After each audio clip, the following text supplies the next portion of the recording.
এই যে শহীদ বুদ্ধিজীবী দিবস আজকে পালন করতে গেলেন, কেমন লাগলো আসলে? গত 17 বছরের চাইতে এইবারের পালন করাটা আসলে কেমন লাগলো? না, গতানুগতিকভাবে ঠিকই আছে। কারণ হলো এই যে যাকে আমরা স্বৈরাচার বলি, পতিত সরকার, উনি চলে গেছেন, কিন্তু ওনারা যাওয়ার পরেও এখানে তখন ওনারা যখন ছিলেন তখনও কিন্তু এই সমস্ত অনুষ্ঠান আনুষ্ঠানিকভাবে করতেন, কিন্তু সেটা মন দিয়ে করতেন বলে আমার মনে হয় না। শহীদরা যে জন্য প্রাণ দিয়েছিল সেইটা ওনারা অনুভব করতেন কিনা আমার সন্দেহ আছে।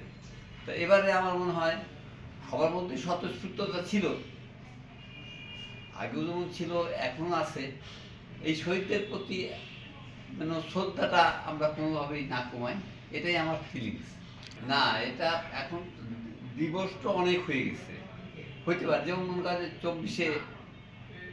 5ই আগস্ট 24 সাল বৈষম্য বিরোধী আন্দোলনে যারা শহীদ হয়েছেন, একটার পর একটা এই শহীদদের আমরা ভুলে যেতে পারবো না।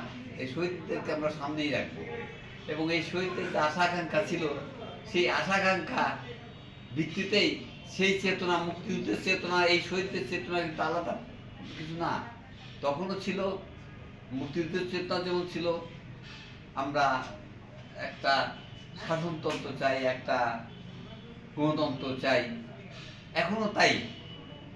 শৈল শাসন থেকে বের হয়ে আসতে পারবে আমরা, এই চেতনাই ছিল 5ই আগস্টের চেতনা। এই চেতনাই ছিল 1971 সালে স্বাধীনতা যুদ্ধের চেতনা। কিন্তু স্বাধীনতা যুদ্ধের চেতনাটা আওয়ামী লীগ নিজেদের পকেটে ঢুকায় ফেলছিল। এটা সাধারণভাবে এটা কিছু করে নাই, এরা কাউকে দেয় নেই।